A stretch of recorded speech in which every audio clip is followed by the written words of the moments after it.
दोस्तों, आपका अभिनंदन, वंदन और नंदन। मेरा नाम सुनील सिंह है। मैं टावर 21 1701 का निवासी हूँ। मैं छोटा सा ब्रीफ अपने बारे में दूंगा, जस्ट 1 सेकंड का। मैं बाई प्रोफेशन अभी एंटरप्रेन्योर हूँ। 2 कंपनियों को रन कर रहा हूँ। एक कंपनी ग्रामिक है जो इम्पैक्ट में काम कर रही है, फार्मर्स, किसानों के साथ इम्पैक्ट पे काम कर रही है, किसानों की आय बढ़ाने के लिए वो काम कर रही है। दूसरी कंपनी जो है इंडियन इंफ्रास्ट्रक्चर को किस तरह से मॉडर्न टेक्नोलॉजी के द्वारा डेवलप किया जाए उस पर काम कर रही है। और उस कंपनी के तहत जो सबसे महत्वपूर्ण काम ये हो रहा है कि जो लैंडस्लाइड्स हो रही हैं उसको हम लोग रोकने की कोशिश कर रहे हैं। आज यहाँ चुनावी जलसा है। इस चुनावी जलसे को अगर आप देखें तो ये एलबी की आज़ादी का प्रतीक है। ये एलबी की आज़ादी जो है हम लोगों को प्लेटर पे नहीं मिला है।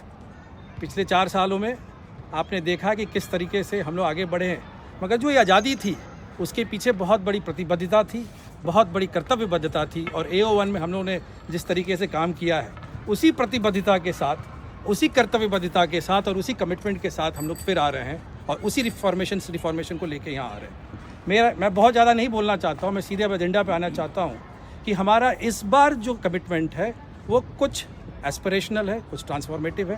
पहला जो एजेंडा है हमारा इस समय, जो एस्पिरेशनल भारत की प्रधानमंत्री बात करते हैं, उसमें किस तरह से एस्पिरेशनल एलबी अपना सहयोग और योगदान कर सके, क्योंकि हम भी इस कंट्री के पार्ट हैं और हम अगर योगदान करते हैं तो उस एस्पिरेशन को बिल्डअप करते हैं और नेशन बिल्ड भी करते हैं, साथ में एलबी को भी बिल्ड करते हैं। उसमें जो सबसे महत्वपूर्ण चीज़ आज की जो है वो है ग्रीन पावर। ग्रीन पावर हमारी रिस्पॉन्सिबिलिटी ही नहीं, साथ में एक इकोनॉमिक वैल्यू भी क्रिएट करके ला रही है वो। आज मेरे जो अनुभव है पावर सेक्टर में, मैं इसके पहले Indian captive power producer association का भी प्रेसिडेंट था, अब प्रेसिडेंट हूँ भी, और OPG पावर को लीड करता था जिसका ब्रेड एंड बटर पावर था। मैं उस एक्सपर्टाइज को यूज़ करते हुए एलबी के हर वासियों को ग्रीन पावर व्हील करा के थर्ड पार्टी से लाना चाहते हैं विदाउट एनी इन्वेस्टमेंट। मैं इस बात को बहुत उस स्वर से बोल रहा हूँ, फोर्सफुली बोलने की कोशिश कर रहा हूँ कि विदाउट एनी इन्वेस्टमेंट यहाँ लाना चाहते हैं, जिससे हर घर को मासिक लगभग 1000 रुपये की बचत होगी। और उसको अगर हम एक्सट्रापोलेट करते हैं तो सालाना 12,000 की बचत होती है। और ये 12,000 रुपया अगर हम कन्वर्ट करते हैं सालाना पूरे एलबी के बजटिंग में और पूरे अकाउंटिंग में, तो 3 करोड़ का बचत होता है। लोगों के में बहुत प्रश्न आते हैं कि ये कैसे पॉसिबल है, कैसे नहीं पॉसिबल है। तो गवर्नमेंट की जो पॉलिसी है, electricity act, electricity rule, Uttar Pradesh की सोलर पॉलिसी, वो बहुत क्लियर है इस मामले में, और कि आप इसको कर सकते हैं और बहुत आसानी से 25 से 40% की इलेक्ट्रिसिटी बिल में बचत हो सकती है। दूसरा जो सबसे बड़ा एजेंडा है हमारा यहाँ पे, हम लोग रोज़ इस बात को सुनते हैं कि ट्रांसपेरेंसी एक शब्द है, बहुत सुंदर शब्द है, मगर फिलोसफिकली उसको बात करना बहुत अच्छा होता है, मगर उसको करने के लिए कुछ स्ट्रक्चरल रिफॉर्म करने की ज़रूरत पड़ती है। हम जब AO1 में थे तो प्रीपेड लेके आए, वो एक रिफॉर्म था जहाँ पे ट्रांसपेरेंसी लाई गई। टॉम, डिक एंड हैरी सब बराबर हो गए, हरऊ गरऊ चरऊ जिसको आप कह सकते हैं, सब बराबर हो गए, किसी में कोई भेदभाव नहीं रह गया। अगर आप पैसा नहीं दे रहे हैं, अगर आप यूज़ ज़्यादा कर ले रहे हैं, तो अपने आप आपकी बिजली कट जाती है और आपको जाके पेमेंट करना पड़ता है वहाँ पे। तो ट्रांसपेरेंसी के लिए स्ट्रक्चरल रिफॉर्म्स की ज़रूरत है। उसी जज्बे को, उसी रिफॉर्म को हम फिर से लाना चाहते हैं। और इस बार जो हमारा एजेंडा है रिफॉर्म को लेके, वो ई-गवर्नेंस का एजेंडा है। पिछले 4 सालों में काफ़ी डेटा अवेलेबल हो चुका है और AO3 ने स्टार्ट भी कर दिया वेब को, एलबी के वेबसाइट को चालू करके हम डेटा का यूटिलाइजेशन करके यहाँ के जो इंटरनल पूल्स है, एलबी में बहुत ज़्यादा सॉफ्टवेयर इंजीनियर्स हैं, IT के पूल्स है, उनको यूटिलाइज़ करके data based driven management system लाना चाहते हैं, जहाँ पे आप ये नहीं कह सकते हैं कि ये सब्जेक्टिव, आपने ये गलत किया, everything will be objectively driven based on data. तीसरा जो सबसे महत्वपूर्ण मुद्दा है, हम लोगों ने देखा, जो मैंने पहली बात की इस आज़ादी को पाने के लिए IRP और RP से बहुत लड़ा गया। पिछले 4 सालों में हमारे फर्स्ट AO को जाने के बाद से RP का इंगेजमेंट बहुत कम हो चुका है। आज हमारा जो सोसाइटी है, जो हमारी GGPL कंपनी है, जो LB और LP है, आज भी इंसॉल्वेंसी प्रोसीजर में है। RP बहुत कुछ हमारे लिए कर सकता है, बस हमको इंगेज करने की ज़रूरत है RP के साथ। उस इन्वेस्टमेंट के लिए आपको एक फिर से जज्बे की ज़रूरत है, इंटरेक्शन की ज़रूरत है। हम येन केन प्रक्रेड RP को इंगेज करेंगे इस पूरे प्रोसेस में। और मुझे पूरी उम्मीद है कि 10 कामों में से, जैसे RP ने हम लोगों को 28-29 दिया, यहाँ पे टेक ओवर हमने किया, उसी तरीके से कुछ ना कुछ और होगा, और ये जो प्रोजेक्ट है, जो इनकम्प्लीट प्रोजेक्ट है, उसमें कुछ चीज़ें की जाएंगी। रजिस्ट्री का इशू के लिए उनसे डिस्कशन किया जाएगा, और एलपी और एलपी को कैसे अलग करके प्रोजेक्ट को कंप्लीटेशन की तरफ लेके जाया जाएगा। चौथा जो मेरा सबसे बड़ा मुद्दा है, जो इशू है, engagement with external agency. Engagement with जो वो आज सुबह थोड़ा सा इंगेजमेंट विद एक्सटर्नल एजेंसीज जो हैं, फिर मैं कहना चाहता हूँ कि पिछले 3 सालों या 4 सालों हम लोगों के जाने के बाद से एक्सटर्नल एजेंसीज से किसी तरह का इंटरेक्शन जो होना चाहिए था वो बंद हो गया। जब तक हम यहाँ पे थे, पंकज सिंह का आना जाना लगा रहता था, नोएडा अथॉरिटी का आना जाना लगा रहता था। उसका हम एक एग्जाम्पलिफिकेशन देना चाहते हैं कि जो एफओबी बना है, जो आज एक लाइफलाइन हमारी यहाँ बनी हुई है, वो पंकज सिंह के इंटरेक्शन के द्वारा है। और हर बोर्ड की एक ये कमिटमेंट होनी चाहिए कि वो एक्सटर्नल एजेंसीज के साथ कैसे इंटरेक्ट करे। क्योंकि हाँ, बस स्टॉप्स भी बने, गेट 5 के सामने जो आपने डेवलपमेंट देखा है, वो सब इंटरेक्शन के द्वारा हुआ है। उस इंटरेक्शन को हम फिर से चालू करना चाहते हैं, so that Noida authority, local MLA, local MP, हमारे बारे में, हम बहुत बड़ी सोसाइटी है, हम 10,000 लोगों के लोग हैं। अगर हम उससे इंटरेक्शन करते हैं तो ये डॉग मैनेज की जो बात होती है, सिक्योरिटी की बात होती है, सुरक्षा की बात होती है, उसको हम और मजबूत कर सकते हैं। यही हमारा इरादा है कि हम एलबी को सुरक्षित बनाएं, सुदृढ़ बनाएं और समृद्ध बनाएं। नमस्कार, थैंक यू वेरी मच। अगर आपको सुनील सिंह से कुछ भी क्वेश्चन आंसर हो, एक एक करके पूछेगा, हाथ उठा लीजिए। Shailesh, thank you. नाम भी याद हो गया तुमको मेरा? अच्छा, क्या कहते हैं, so there are 2 things, right? One, there is whisper in the air that Sunil wants to increase scam. I'm just saying there is whisper in there. So it's important that, you know, I'm clarifying and everybody gets clarity on that, because, you know, if it is rumor, then you can clarify that, right? And the second one is that major capex, right? Major capex, right? The way it happened for the elevator, right? How are you planning to fund major capex? These are the 2 questions I have. पहली बात, I am making it very bold and clear. It is a rumor which is against us. There will be no increase in the cap. No, but I am saying I am not equipped to do that at present. It is a wrong thing. It is a rumor against us. I say it again in front of the camera. We are not going to increase cam. Second, the most important thing is that's why, you know what, LB is a society which needs infrastructure development. I'm talking about out of box financial modeling. This 3 crores of saving which has come in, and where I want to put my sweat, where I want to put all my experiences, is because of the fact that LB needs this amount of money, you know. So I am personally thinking that if this particular model, which is based on open access, if we are able to do that and 1,000 rupees is saved per house, that can be used in capital expenditure. And if it doesn't happen, then we have to go into GBM, we have to talk to the public, we have to bring in front of them, this is our receivable, this is what we have accrued, and this is the expenditure which is there, you know. There is no other rocket science for that, okay? But yes, I am coming with a plan of saving of 3 crores, which can be used, and it is a substantial amount. And the best thing is that it is a forward-looking approach, and it can, I'm going to start a new foundation for innovative model of financing for new AOs which are going to come in future.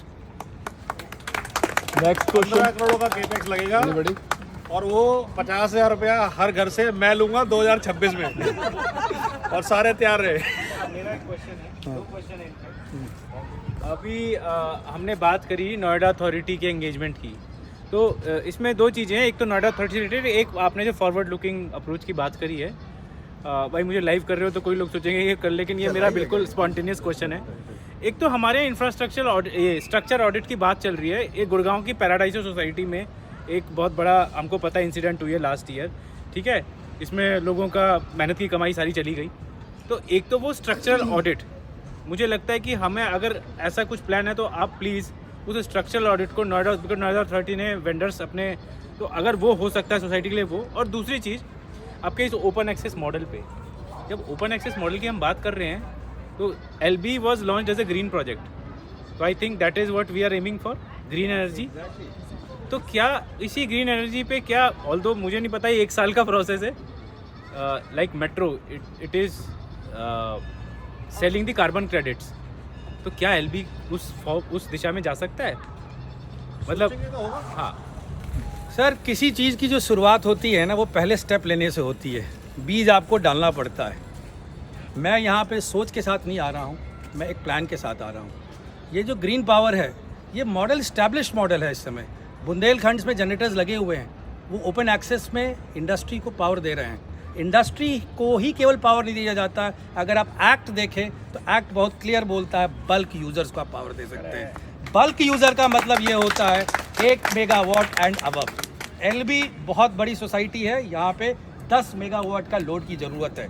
और मैं इस बात को नहीं बोलना चाहता हूँ, मैं अब डंके की चोट पे बोल रहा हूँ। ये काम इसलिए होगा कि पंकज सिंह जो यहाँ के लोग एमएलए हैं, उनसे जब मेरी बातचीत हुई, उनको भी इसमें बहुत ज़्यादा एस्पिरेशनल इंडिया की भागीदारी में उनको भी बहुत ज़्यादा इससे पंप मिलने वाला है। क्योंकि at the end of the day जो प्राइम मिनिस्टर का जो विज़न है ग्रीन इंडिया का, उसमें हमारे लोकल एमएलए इन्वॉल्व हो जाते हैं। और कहाँ से स्टार्ट होता है? एक सोसाइटी से स्टार्ट होता है जहाँ के एमएलए पंकज सिंह हैं। तो वो एक विन विन सिचुएशन बन रही है वहाँ पे, और हमको इसको एक्सप्लॉइट कर लेना चाहिए सर।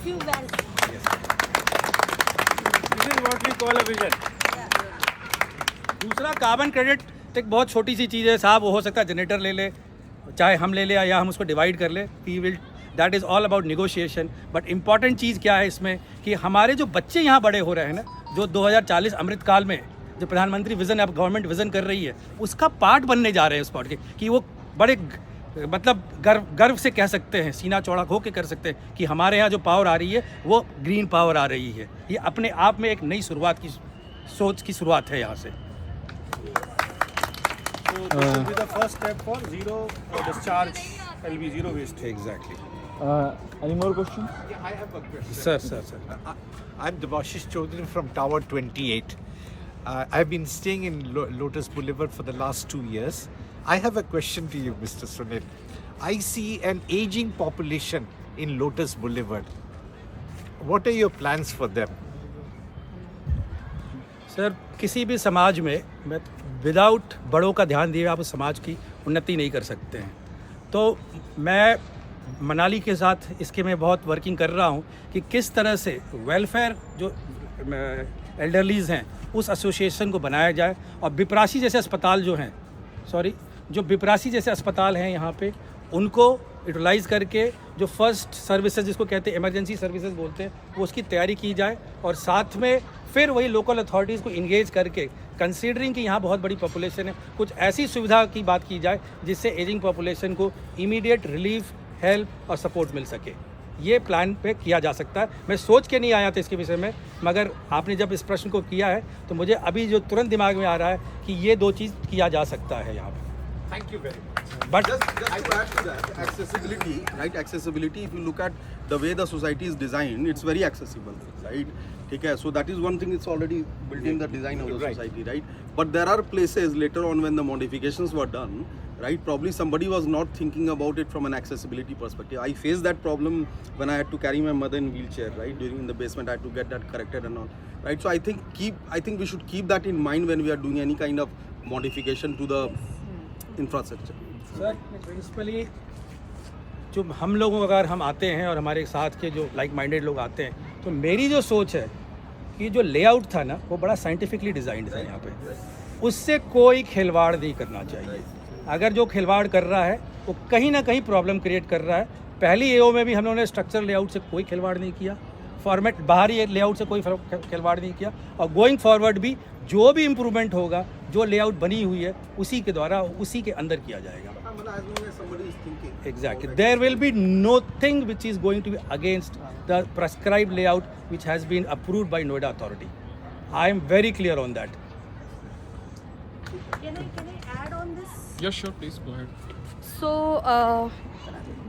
since हम लोग AOA की बात करते हैं, RWA की बात करते हैं. Basically, RWA is what? Resident Welfare Association, right? I'm not prepared today. It was not my session, but क्योंकि आपने पूछा तो मुझे लगा मैं आपको बता दूँ. We are seriously thinking about it. अभी तक जो हो रहा था हमारी प्रायोरिटीज़ डिफरेंट थी, अलग थी. वेलफेयर और सीनियर सिटीज़न कमिटीज़ के नाम पे हम सिर्फ कल्चरल पे फोकस करते हैं, बट जो ब्रॉडर टर्म है वो वेलफेयर है, वेलफेयर एसोसिएशन है, और इसका एक मेजर पार्ट जो ये है वो वेलफेयर के काम करना भी है. सो दिस ईयर ये जो वेलफेयर का काम है, हमने जो सोचा है within our team, which जो हम शेयर भी करेंगे, तो उसमें हमारा एक ब्रॉडर टर्म हम यूज़ करेंगे वेलफेयर का. So now welfare is a very very broad term.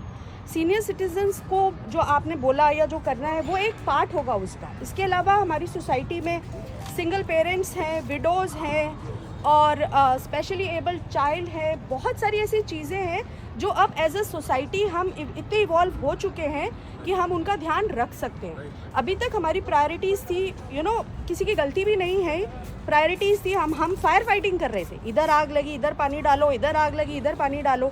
But अभी हम इतने इवॉल्व हो चुके हैं, हमारे पास है वो स्कोप, वो मैन पावर, वो सब कुछ चीज़ें.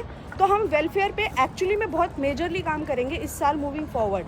And it will be not limited to only cultural events. Cultural events will be part of the welfare. So welfare as a whole term हम इसको अच्छे से expand करेंगे, सलाह लेंगे, committees बनाएंगे और decentralization पे हम बहुत ध्यान देंगे इस बार.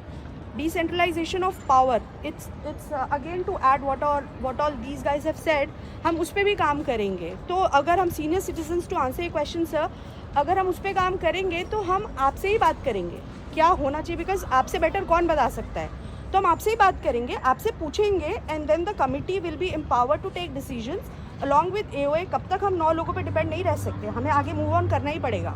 टीम एक्सपैंड करनी पड़ेगी, उनको पावर देनी पड़ेगी और तभी जाके काम हो पाएंगे. सो इस वजह से हमने ये सोचा है और हम वेलफेयर के लिए और आप ही लोग बताएंगे हमें क्या कर सकते हैं. कुछ प्लान्स हैं, we will discuss and then we can freeze a plan and accordingly we can move forward.